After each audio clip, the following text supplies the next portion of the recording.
안녕하세요, 여러분. 지난 시간에 기본 글자체, 여깁을 이용한 기본 서체를 익혀보았는데요. 다시 한번 기억을 해보시고 이번 시간에는 그 기본 글자체의 변형이 어떻게 이루어지는지 함께 알아보고 단어들 위주로 글자체를 또 써보도록 하겠습니다.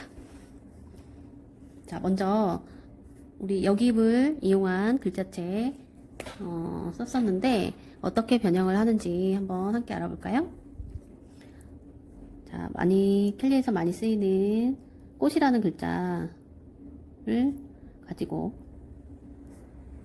변형을 해볼게요. 자, 꽃을 이렇게 써봤습니다. 기본으로 조합했을 때 변형 없이. 자, 이 꽃을 한번 변형을 줄 건데요. 먼저 길이로 변형을 주어 보도록 하겠습니다. 자, 5획을 길게 빼서 변형을 줬습니다. 자, 이렇게 변형을 할 수가 있고요. 그 다음에 또 길이로 변형 줄 수 있는 게 어떤 게 있을까요? 5획에서 가로를 변형을 줄 수가 있겠죠? 가로를 길게 빼서 이런 느낌으로 또 변형을 주어 보았습니다. 그 다음에 이제 또 길게 뺄 수 있는 걸 한번 찾아보는 거예요. 치읓의 왼쪽 획을 길게 빼면 이런 느낌이겠죠? 그리고 치읓에서도 왼쪽 획을 뺄 수도 있지만 이렇게 오른쪽 획을 뺄 수도 있습니다. 자, 이렇게 강하거나 좀 길게 아래쪽으로 빼는 이런 획에서 갈필이라고 그래서 이제 이렇게 붓이 갈라지는 이런 느낌의 선이 나오는데요. 이런 것들은 자연스러운 선이라서 어떻게 보면 좀 더 멋스럽게 볼 수가 있거든요. 그렇게 갈필을 일부러 유도해서 쓰기도 해요. 이제 한 부분이라고 보시면 되고, 자, 이렇게 해서 길이를 글자에서 한 가지씩만 결정을 해서 이렇게 빼보았고요. 만약에 치읓에서 왼쪽도 빼고 오른쪽도 길게 뺀다, 길이를. 그렇게 되면 약간 글씨가 좀 산만한 느낌이 들어서 글자 하나에서 한 가지만 뺄 것을, 길이 변형을 줄 것을 한 가지만 정해서 이렇게 변형을 주는 게 보기에 좋습니다. 그 다음에 자, 이렇게 해서 그 다음에 우리가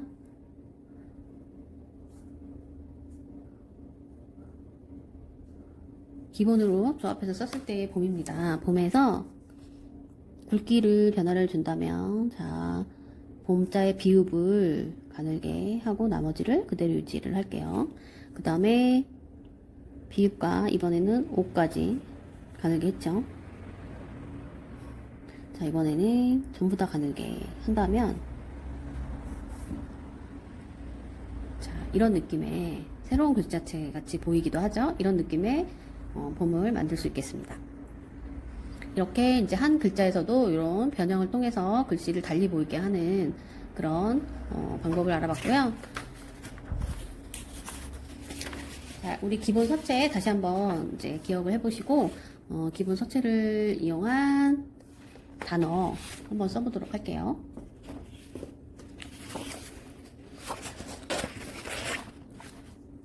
자, 우리 많이 쓰는 단어 위주로 함께 써보겠습니다. 선생님이 이제 쓰는 모습도 한번 잘 지켜보시고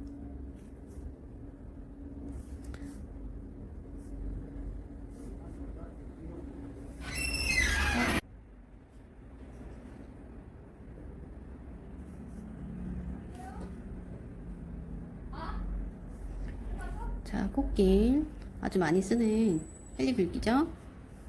자, 이런 식으로 치읓 한쪽을 길게 빼서 강조를 해보았습니다. 자, 그 다음에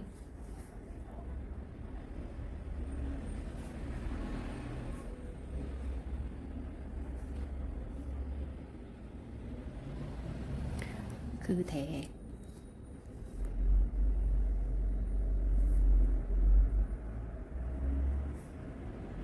사랑. 자, 이렇게 썼는데요. 우리 리을을 한번 볼까요? 꽃길에서 받침으로 온 리을이랑 초성으로 이렇게 온 리을 사랑에서 랑자 보시면 약간 비율이 다르죠? 우리가 처음에 배웠던 자음 모음에서는 자 리을 보면 좀 밑으로 좀 길게 내려왔죠? 자, 이 리을은 받침으로 올 때 쓰는 게 좋습니다. 그리고 초성으로 올 때는 이렇게 길게 늘어뜨리는 것보다는 조금 줄여줘서 다음 획이 편하게 올 수 있도록 이런 모양으로 약간 바꿔 쓰는 것이 좋습니다. 자, 그 다음에 많이 쓰는 단어 행복. 행복에서 기억도 이렇게 길게 늘려줘서 강조를 해볼 수가 있겠고요. 선물.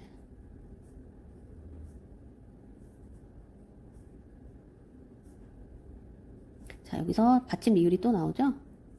자, 이렇게 더 이 처음 꽃길의 모양보다도 훨씬 더 옆으로 좀 퍼진 그런 리을로 만들어 보았습니다. 자, 받침으로 오는 리을은 조금 더 자유롭게 표현을 하시면 좋을 것 같아요. 자, 그 다음에 우리라는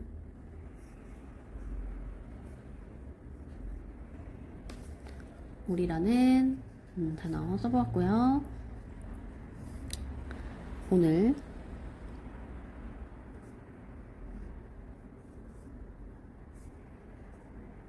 자, 리을이 또 나왔죠? 이런 식으로도 강조를 해볼 수가 있습니다. 리을은 아주 무궁무진하게 변화를 줄 수가 있어요. 그 다음에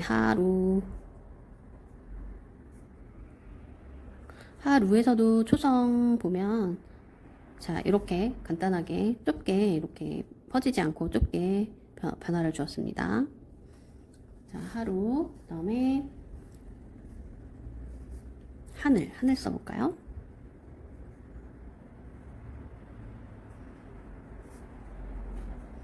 자, 하늘에서 리을은 또 이런 식으로 변형을 해봤어요. 자, 이렇게 두 글자로 된 단어들을 써보았는데요. 여기서 특징은 리을의 변화, 그리고 기억, 받침으로 올 때 기억을 이렇게 변화시킬 수 있다는 거, 그리고 초성으로 올 때의 리을, 받침으로 올 때의 리을, 자, 이런 변화를 볼 수가 있고요. 그 다음에 우리가 일반적으로 노트 글씨 쓰듯이 이렇게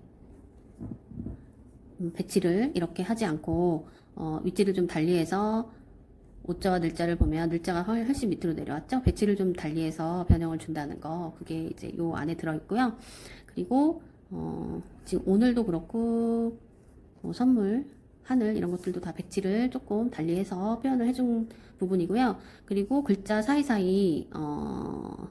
사이사이가 좀 그냥 일반 글씨보다는 좀 많이 붙어 있어요. 이렇게 좀 모여서 써주는 거. 자, 이 단어에서도 그런 부분들이 들어 있습니다. 자, 모여 써주고 변화되고 하는 것들이 어떻게 되는지 살펴봤고요. 자, 이번에는 지금 쓴 단어들을 활용해서 간단한 문장을 써보도록 할게요.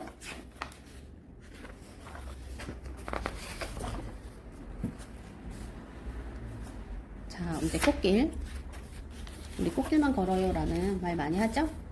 네, 꽃길만 걸어요를 써볼 건데요. 문장에서는 또 어떻게 변형이 되는지를 한번 보면서 여러분들도 따라서 써보시길 바래요.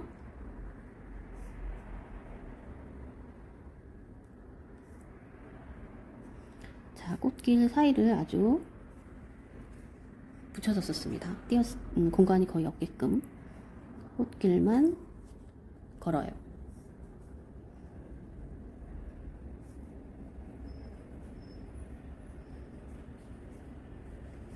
자, 이렇게 두 줄로 만들어 보았는데요. 자, 우리가 처음에 썼던 꽃길과 모양이 조금 달라요. 리을이 좀 더 압축된 느낌이죠. 위아래가. 왜냐하면 아래 걸어요라는 다음 줄을 써야 되기 때문에 꽃길을 조금 줄여줘서 아래줄이 좀 더 편하게 들어올 수 있도록 모양을 바꿔준 거예요. 만약에 꽃길을 이렇게 썼다면 그 아랫줄에 공간 배치가 좀 어렵겠죠? 자, 이렇게 해서 꽃길만 걸어요 써봤고요. 그 다음에 사랑이 들어간 그대와 사랑이 들어간 문장 써볼게요.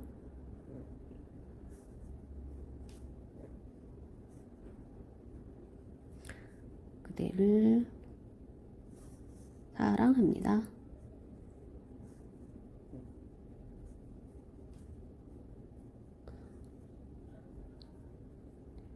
여러분들은 조금 더 천천히 쓰시면 좋을 것 같습니다. 자, 여기에서 그대를 사랑합니다를 한번 볼까요? 여기서는 그대와 사랑이라는 글자가 좀 굵으면서 눈에 잘 들어오죠. 이거는 강조를 좀 해준 건데요. 그 옆에 그대를, 를은 좀 가늘게 썼고, 사랑합니다에서 합니다. 이 부분을 좀 가늘게 해줌으로써 그대와 사랑을 좀 돋보이게 만들어주는 거죠. 이렇게 해서 강조를 하는 방법입니다. 여기 사실 꽃길만 걸어요에서도 꽃길이 좀 강조되고 많이 좀 작아졌죠. 이제 이 부분에서도 강조를 좀 한 거고요. 그대를 사랑합니다에서도 그대와 사랑을 강조하면서 문장을 좀 더 돋보이게 잘 읽히도록 그렇게 만들어 보았습니다. 그 다음에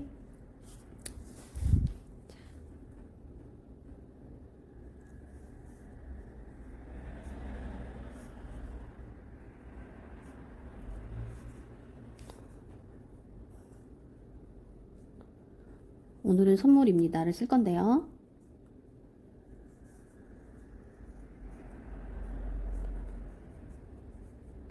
자, 오늘과 선물 마찬가지로 강조를 해주었고요. 대신에 이제 리을을 볼까요? 오늘에서 리을과 선물에서 리을을 조금 모양을 달리해서 다르게 강조를 해주었습니다. 자, 이런 배치 잘 보시고요. 그 다음에 당신은 참 예쁜 꽃 써볼게요.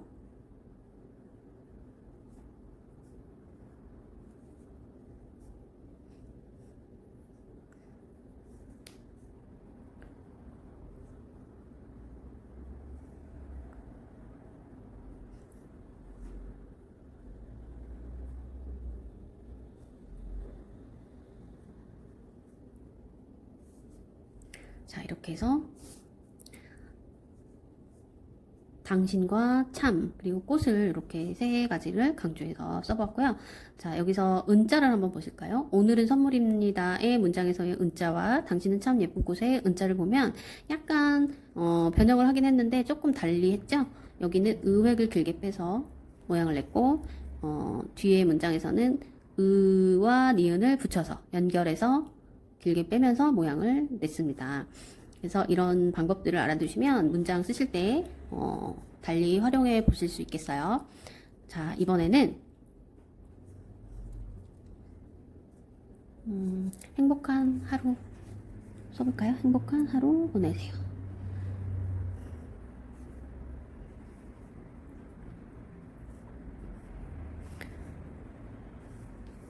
자, 여기서는 행복을 강조했죠? 그 다음에 한이 좀 작아졌고 행복한을 이렇게 썼으니까 이제 하루 되세요를 어떻게 해야 될까요? 이 앞으로는 오기가 어렵죠? 기억이 이렇게 길게 강조가 되어 있어서 이제는 아랫줄은 이 다음 아래 복자 뒤로 들어가야지 될 것 같아요. 행복한 하루를 이렇게 배치해 보겠습니다. 하루 보내세요.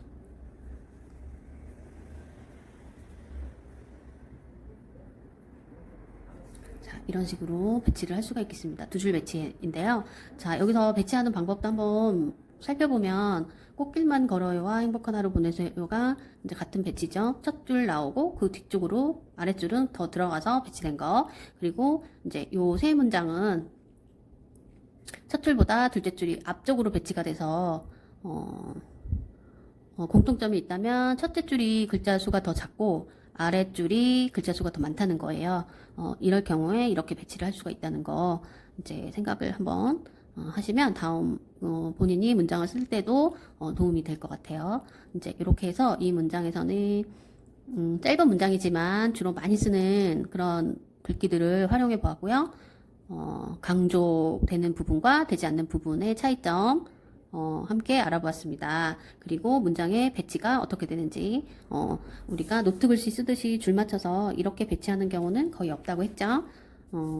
첫째 줄이 이렇게 됐으면 둘째 줄이 더 나온다던가 뒤로 들어간다던가 하는 이런 배치를 캘리그라피에서는 활용을 하기 때문에 여러분들이 짧은 문장을 계속해서 하더라도 배치가 어떻게 되는지는 유심히 살펴봐야 될 것 같습니다. 자, 오늘은 이렇게 강조하는 거랑 단어와 문장으로 이렇게 우리가 활용해서 비교를 해보았고요. 오늘은 여기까지 하고 마치겠습니다. 다음 시간에는 좀 더 다른 문장, 긴 문장을 통해서 함께 이 글자체를 더 활용해 볼 수 있는 그런 시간 갖도록 하겠습니다. 다음 시간에 만나요. 고생하셨습니다.